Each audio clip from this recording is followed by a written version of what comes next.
कि जिस मकान में आप लोग रहते हो, जिनके जितना परिवार है, वो खुशी खुशी रहे, एक दूसरे को ताना ना मारे, एक दूसरे को गाली गलोच ना करे, कोई कड़वी बात ना कहे जिससे उसके दिल पे लगे। क्योंकि मकान की खुशी जो है तभी बरकरार रहेगी जब जो है आप जो है आपस में प्रेम से रहेंगे। यदि एक दूसरे का दिल दुखाते हो, आदमी कुड़ता है, तो उससे क्या होगा, ये घर जो है गंदा हो जाएगा, इस घर में रहने का स्वाद नहीं आएगा। मकान भी बनाया और आपस में मन मुटाव रहता है, एक दूसरे को हम खींचते रहते हैं और मन कुड़ता रहता है। मान ले एक ने कह दिया नहीं चली, तो उसका क्या होगा, अंदर ही अंदर कुड़ता रहता है। तो घर में अगर इस तरह से रहते हैं तो घर में आफत आती है, फिर वो घर घर नहीं रहता, नरक बन जाता है। तो इस घर को स्वर्ग बनाना है। स्वर्ग को किसी ने ऊपर जा करके आके तो बताया नहीं कि मैं स्वर्ग में गया था और स्वर्ग ऐसा है, वहाँ इतना आनंद है। स्वर्ग के शास्त्रों में आपने बड़ी चर्चा सुनी है, लेकिन स्वर्ग देखा किसने है, धरती पर ही स्वर्ग है, और ये स्वर्ग आपके हाथ में है। तो इस जीवन को आपने स्वर्ग बना करके जीना है। जीते तो हम सब ही हैं, कोई जो है जख मार के जीता है, कोई आराम से जीता है। जैसे एक जो है कोई मियाँ जी थे, उसकी घरवाली ने गुड़ मंगाया, तो गुड़ लेके आया, तो उसने कहा ये तो गुड़ तो मीठा है, चख के देखूं, तो गुड़ बड़ा स्वाद था। तो रास्ते में आया, फिर एक डली ले ली। वो करते करते जो है पहुंचते पहुंचते पैदल चल रहा था, वो गुड़ थोड़ा सा रह गया, खत्म ही हो गया। तो वो कहने लगे भी गुड़ भी खाया और जख मार के खाया। गुड़ तो खाया सारा, क्योंकि डरता रहा कि घर क्या लेके जाऊंगा, घर क्या लेके जाऊंगा। तो सारा गुड़ भी खाया और जख मार के खाया। तो हम जिंदगी जीते हैं, जख मार के जीते हैं। तो इस तरह से हमने नहीं जीना है। अगर सत्संग में, सत्संग का फायदा क्या है, सत्संग में बात समझ में आ जाती है, और जिसके बात समझ में आ गई और जिसने पकड़ ली, तो उसका जीवन जो है सुंदर बन जाता है। सत्संग में अब लोग नाम ले लेते हैं, गुरुओं के पास जाते हैं, कितनी भीड़ देख रहे हो कि हम तो नाम लिया है, और वो सोचते हैं बस यही सत्संगी, हम सत्संगी हो गए। लोग जो है फकर कराते हैं कि हम गुरुओं से नाम लिया है, हम सत्संगी बन गए। और घर में हाल वही का भाई, माँ बाप की वो कहना नहीं मानते, सास ससुर की सेवा नहीं करते, क्या सत्संगी बन गए भाई। कोई सत्संग का एक तगमा लगा के तुमने ज्यादा बुरे कर्म और बना लिए। तो सत्संगी बन करके हम जो है और ज्यादा बुरे कर्म बना लेते हैं। जिनको ज्ञान नहीं है वो तो फिर भी माफ हो जाएंगे, तुमने ज्ञान भी ले लिया और उसके बावजूद भी अमल नहीं करते, तो क्या होगा, क्या सत्संग है भी वो। उस सत्संग का कोई फायदा नहीं है, चाहे आप कहीं मत जाओ। सत्संग की अगर जाते भी हो तो सत्संग से एक आध बात पकड़ के लाया करो, भी सत्संग में ये बात बताइए, तो उसको जीवन में उतारो, तब तो आपका जीवन हो जाएगा सफल। और सबसे पहले घर में अपने माता पिता बड़े गुरु हैं। जो माता पिता का कहना नहीं मानता, जो सास ससुर की सेवा नहीं करता, वो चाहे कितने ही गुरुओं के पास जाए, कितने ही आश्रम में सेवा करे, उसको कुछ नहीं मिलेगा। और मिल जाए तो मुझे बता देना, क्योंकि कर्म तो वो बुरे बना रहा है, रोज तो वो बदुआ ले रहा है। तो माँ बाप जो है वो सबसे बड़े गुरु हैं। मैं महाराज जी के पास जाती थी, तो महाराज जी, क्योंकि जो है मैं माँ के साथ रहती हूँ, और माँ कई बार बुजुर्ग हो गई तो चिड़चिड़ा स्वभाव है, तो कई बार मैं जोर से बोल देती थी। तो मेरी माँ शिकायत करती कि महाराज जी आपकी ये चेली बहुत सेवा करती है, मेरी बहुत ख्याल रखती है, लेकिन इसका स्वभाव बड़ा करड़ा है, मेरे को तेज बोल देती है। और मेरी आवाज़ ही तेज है, मेरे को इतना पता भी नहीं लगता था। तो महाराज जी ने कहा भी अगर तूने मेरे पास आना है तो तेरी माँ का सब माफ़ है। माँ जो है माता पिता का बदला चुकाया नहीं जा सकता, तो इसका जो है सब कुछ माफ़ है। तब तो तू जो है मेरी चेली बन सकती है, नहीं तो मेरे पास आने की जरूरत नहीं है। तो अगर कुछ कह भी देती हूँ, बाई चांस स्वभाव बना हुआ है, तो उनके पैर पकड़ लेती हूँ, उनको खुश कर देती हूँ, माँ मेरे से गलती हो गई। भाई इतनी तो बात है। बड़े आदमी को क्या चाहिए, बड़े आदमी के आशीर्वाद में बड़ा दम है। ये विचार करके देख लेना, जब बद्दुआ काम करती है तो क्या दुआ काम नहीं करेगी। और हम बड़ों का वो दिल दुखाते रहते हैं सारा दिन। अगर हम अपनी ड्यूटी को नहीं करते तो किस चीज़ का सत्संग है, क्या सत्संग है, सत्संग का कोई फायदा नहीं है। तो इसलिए सज्जनों, पहले गुरु जो है माता पिता है, तो सत्संग में ये बात आप पल्ले बांध लो, जो आपकी ड्यूटी बनती है। ड्यूटी क्या है, अब घर में सास बहू जेठ जिठानी या जो भी रहते हैं, तो एक दूसरे के प्रति प्रेम से रहें, अपनी ड्यूटी करें। ये मत देखो कि वो कर रहा है। मैं एक बार यही कॉलेज में पढ़ा रही थी कि भी जो है लड़कियों को बता रही थी कि भी तुमने अगले घर जाना है, और तुमने अपनी ड्यूटी क्या करनी है कि तुम जहाँ भी जाओ अपना नाम कमाओ। विश्वास ये कहे कि मेरे जैसी बहू आई है, ऐसे एक भगवान घर में सबके आए। तो इसका मतलब क्या है, उसने बहू का पार्ट बहुत अच्छा कर दिया। पति कहे कि मुझे जैसी पत्नी मिली है भगवान सबको दे, ये ड्यूटी है। मतलब जो भी काम करते हो तो उसमें आपका नाम हो, जो दूसरा बड़ाई करे कि भी हाँ ये तो ऐसी, तो ये तो लक्ष्मी आ गई।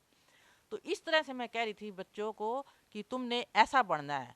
तो एक लड़की खड़ी होगी कि मैडम आप बात तो सही बता रहे हो, लेकिन अगर कोई सास ही ऐसी निकम्मी मिल जाए जो जीने ही ना दे, फिर हम क्या करें? आप इसका उपाय बताओ। आपने ये तो बता दिया भी हम तो अच्छी बने, लेकिन कोई सास जीने ही ना दे, फिर क्या करें? मैं बोली अगर सास अच्छी होगी तो तेरा क्या रोल है फिर? बात तो तब है सास डंडे मारे फिर भी तो सही बनी रहे। अगर सास अच्छी होगी तो फिर तो तू अपने आप ही अच्छी बन जाएगी।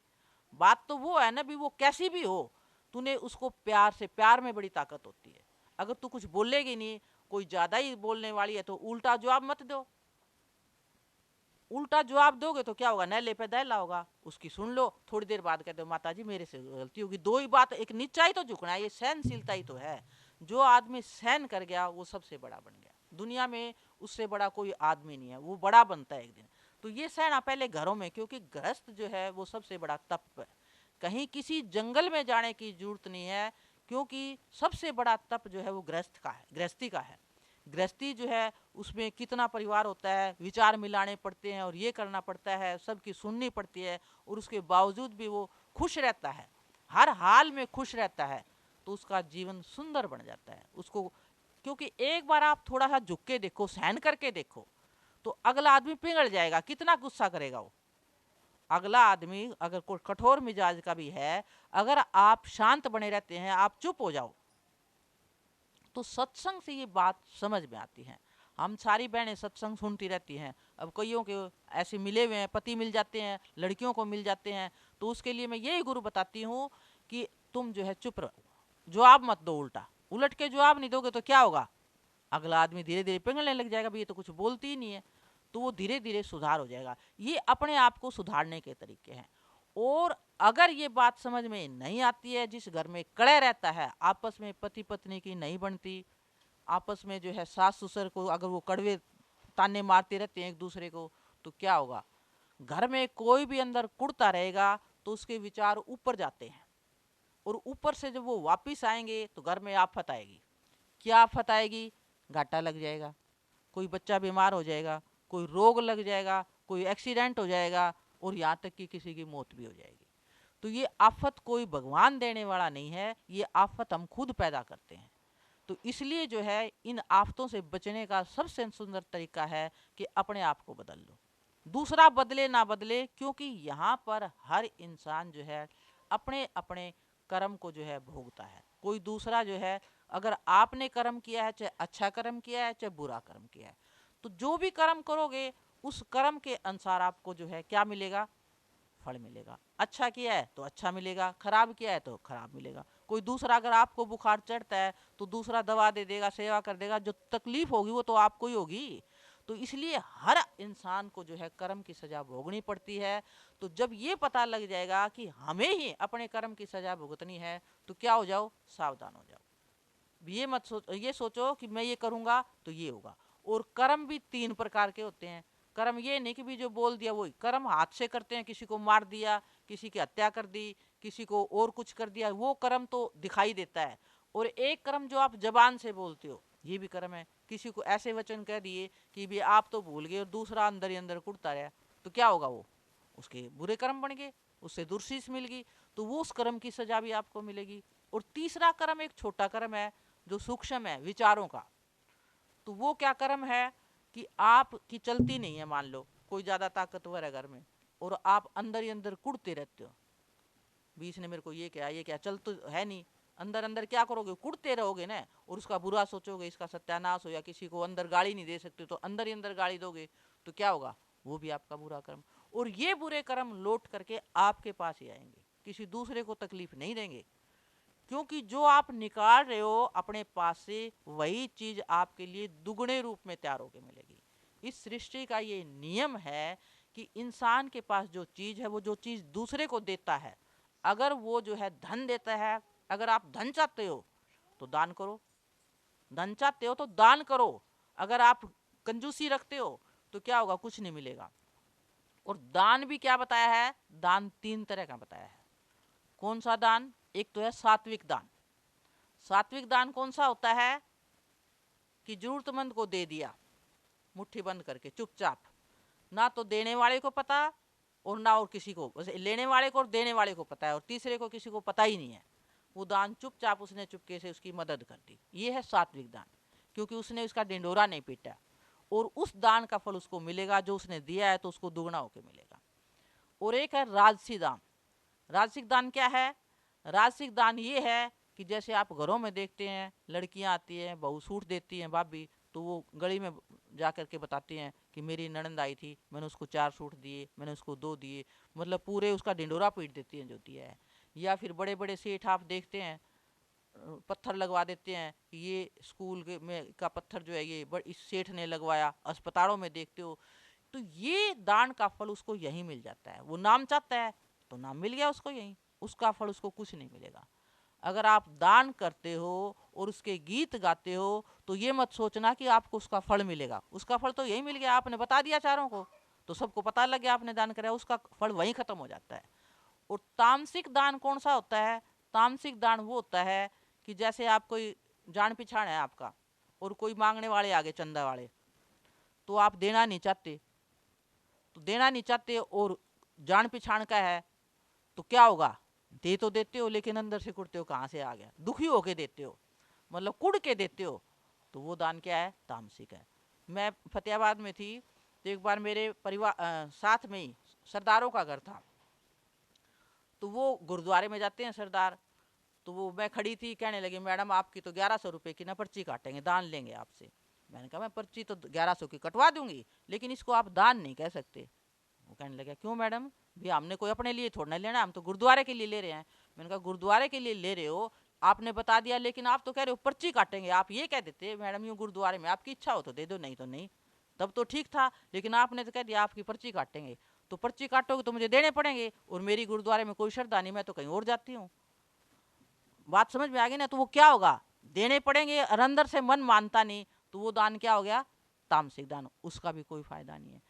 तो दान अगर आप करते हो घरों में, अगर आप कुछ चीज चाहते हो, जो भी चीज, पैसा चाहते हो तो धन दो दान में, वस्त्र चाहते हो तो वस्त्र का दान करो, मान चाहते हो तो मान करो दूसरे का, सम्मान चाहते हो तो सम्मान करो, क्योंकि सम्मान करोगे तभी आपको सम्मान मिलेगा।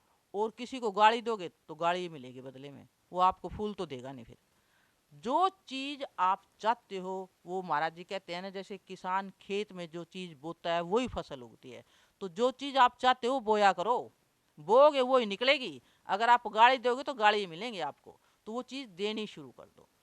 और सबसे बड़ी बात विचार की मैं बताऊंगी, क्योंकि आदमी के विचार में बड़ी ताकत है।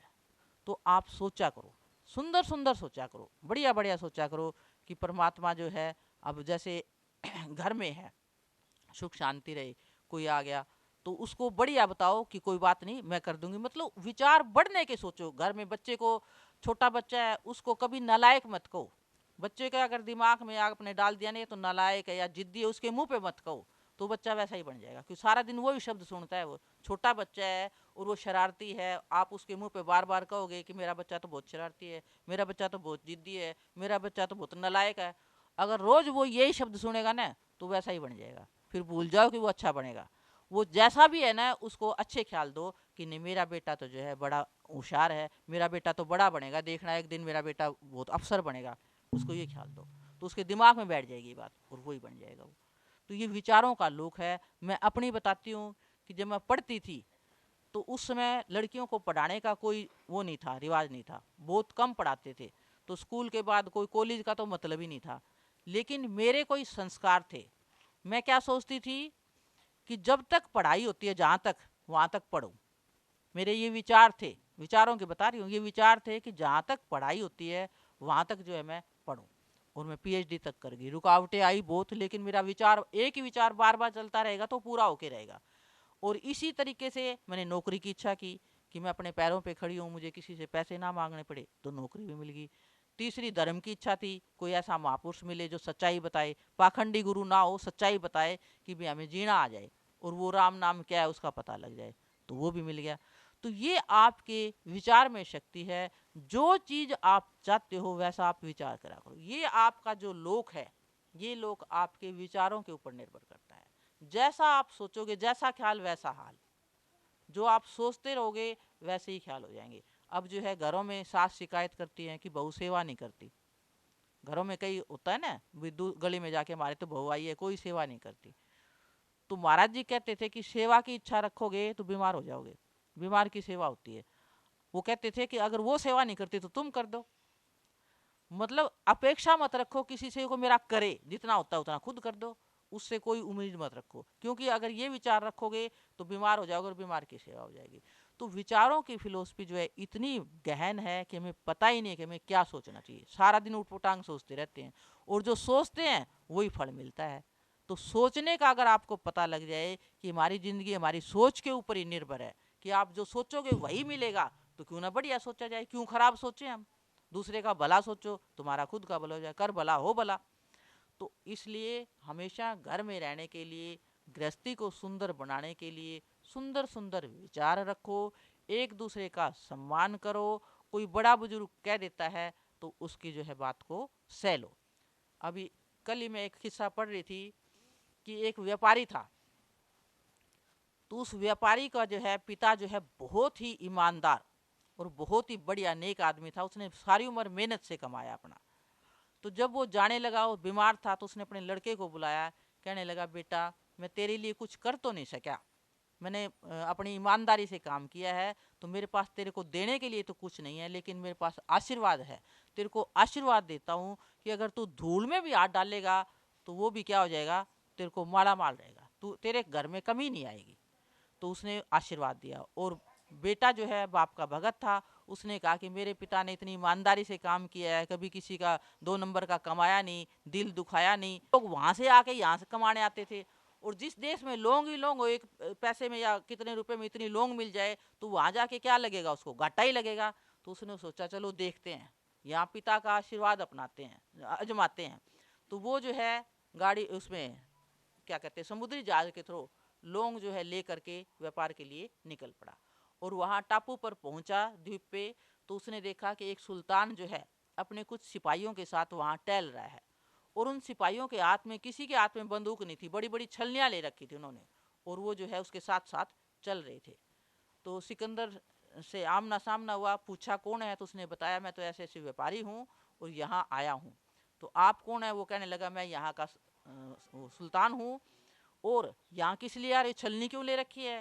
कहने लगे कि मेरा जो है एक अंगूठी वो गुम हो गई है यहाँ, उस अंगूठी को इतने रेत में वैसे तो मिलेगी नहीं, तो छलनी से छान छान के देखेंगे शायद उंगली अंगूठी मिल जाए। तो कहने लगा कि इसका मतलब अंगूठी आपकी बहुत कीमती रही होगी, इसमें हीरे जो आरात जड़े होंगे, जो आप एक अंगूठी को ढूंढने के लिए, आप राजा है, अंगूठियों की तो कोई कमी नहीं होनी चाहिए। वो कहने लगे ये बात नहीं है, अंगूठी तो मेरे पास और बहुत और इससे ज़्यादा है, लेकिन वो अंगूठी जो है एक फ़कीर का आशीर्वाद था, और उस आशीर्वाद से ही जो है मेरा ये सल्तनत चल रही है। तो उसने कहा या अल्लाह, उसने भी बताया कि मेरे ही बाप का आशीर्वाद है। उसने जो है नीचे से मुट्ठी भरी और माथे को लगाया, और जैसे ही उसने रेत छोड़ा तो वो अंगूठी उसके हाथ में, व्यापारी के। तो सुल्तान हैरान कि भी इसके हाथ में अंगूठी एकदम, और मैं कितने सैनिक लेके आया हूँ। तो कहने लगा भाई ये चमत्कार कैसे हो गया? कहने लगा ये भी मेरे बाप का आशीर्वाद है। उसने कहा था कि तू रेत में भी मुट्ठी भरेगा तो सोना बन जाएगी। तो सुल्तान बड़ा ही खुश हुआ कि इस अंगूठी के लिए कितनी सेना वो लेके आया हुआ है। तो उसने कहा कि बोल, आज तो मैं तुम्हें मुंह मांगा इनाम देता हूँ कि मेरी अंगूठी तुमने ढूंढ दी है, तो आप मांगो। तो उसने कहा कि मेरे को कोई इनाम नहीं चाहिए, मैं तो ये चाहता हूँ कि आप प्रजा की खूब अच्छी तरह से रक्षा करें, आपका राज्य जो है चलता रहे। तो सजनों, ये है आशीर्वाद का फल। अगर ये बात दिमाग में जम जाए ना कि बड़ों के आशीर्वाद में कितना दम होता है, तो क्या होगा, आप एक बात दिमाग में बैठ गई तो आप बड़ों का अपमान करोगे नहीं, सह जाना उस बात को, सहने का फल देखना फिर आपको। सहोगे तभी मिलेगा, तकलीफ से ही कुछ मिलता है, वैसे कुछ नहीं मिलता। और यूँ सोचो कि यूँ ही मिल जाएगा, तो कुछ मिलने वाला नहीं है। और दूसरा जो है, घाटा बाधा होता रहता है। विचार क्या रखा करो कि परमात्मा जो करता है वो अच्छा करता है, वो कभी भी किसी के साथ बुरा नहीं करता। अगर ये बात दिमाग में बैठ गई तो क्या होगा, कभी आपका बुरा होगा ही नहीं, क्योंकि आपने ये कह लिया वो तो जो करेगा अच्छा ही करेगा। अगर बात खराब भी होगी ना, तो आप उस टाइम भी ये सोचो कि इसका रिजल्ट बढ़िया आएगा। तो आपके विचार से उसका परिणाम आगे बढ़िया मिलेगा। लेकिन सोचना आपने तब ये है कि नहीं वो बढ़िया ही करेगा मेरे साथ, वो परमात्मा तो कभी गलत करता ही नहीं, हमारे से ही कोई गलती हो गई है। तो हर हाल में अगर आप ये विचार बना लोगे तो आपको कभी कोई तकलीफ ही नहीं होगी। मैं भी जीन में अभी कल भी एक सत्संग दे के आई हूँ, अभी हफ्ता पहले 10 दिन पहले, तो उसमें भी मैंने बताया कि एक आदमी सेठ के यहाँ नौकरी करता था और वो बहुत ही ईमानदार था। तो एक दिन जो है वो बिना बताए जो है नौकरी पे आया नहीं, तो उसको बड़ा दुख हुआ। तो सेठ ने कहा कि ये आदमी वैसे तो ईमानदार है और बिना बताए चला गया, इसको बता के जाना चाहिए था। तो उसने उसकी इस बार तनख्वाह दूंगा तो इसको काट के दूंगा, तो उसने उसकी सैलरी काट दी और उसको तनख्वाह दे दी। तो आदमी कुछ नहीं बोला, चुपचाप चला गया। उसने क्योंकि उसको भरोसा था मालिक पे, मालिक का आदमी था वो। तो ऐसे काफ़ी टाइम निकल गया। फिर एक दिन फिर वो बिना बताए जो है सेठ ने उसके तनख्वाह बढ़ा दी थी, तो उसके बाद जो है बढ़ाने के बाद फिर वो उसी तरह से गायब हो गया एक दिन बिना बताए। तो सेठ को बड़ा गुस्सा आया, 20 आदमी कैसा है, मैंने इसकी तनख्वाह बढ़ाई तो इसने एक बार भी नहीं कही धन्यवाद सेठ जी आपने मेरी तनख्वाह बढ़ाई, आपकी मेहरबानी या कुछ और हो, और ये चुपचाप रहा। और आज फिर जो बिना बताए चला गया, तो इस बार फिर इसकी तनख्वाह काटूंगा तब इसको पता लगेगा। तो अगले बार महीने पे तनख्वाह दी तो फिर उसकी तनख्वाह काट ली, तो फिर कुछ नहीं बोला और चुपचाप और लेके चला गया। तो सेठ हैरान भी कैसा आदमी है ये, भी इसके कोई फर्क ही नहीं पड़ रहा, मैंने तनख्वाह बढ़ा दी तो भी कोई फर्क नहीं पड़ा, तनख्वाह घटा दी तो भी कोई फर्क नहीं पड़ा। तो पूछने लगा भी तू किस तरह का आदमी है, तेरी तनख्वाह बढ़ाई तो भी तू खुश रहा, तेरे को कोई असर ही नहीं पड़ा। वो कहने लगे जी आपने जब तनख्वाह बढ़ाई तो मेरे घर में पुत्र ने जन्म लिया था, मैंने सोचा मालिक ने उसका हिस्सा भेज दिया, साथ ही आपने तनख्वाह बढ़ा दी, तो मुझे कोई वो नहीं हुआ। देने वाला तो कोई और ही है, हम समझ लेते हैं हम देने वाले, कौन हो आप देने वाले, वो देता है तब आप देते हो, कहाँ है आपके पास, क्या लाए थे, यहीं पे तो मिला है। तो उसने कहा कि भी मेरे को तो उस पर भरोसा है, मेरे लड़का वो आपने तनख्वाह बढ़ा दी और अब मैंने घटा दी तो मेरी माता जी गुजर गई, मैंने सोचा वो अपना हिस्सा लेगी साथ की। बात तो विचार की है, विचार ही तो पलटी करना है।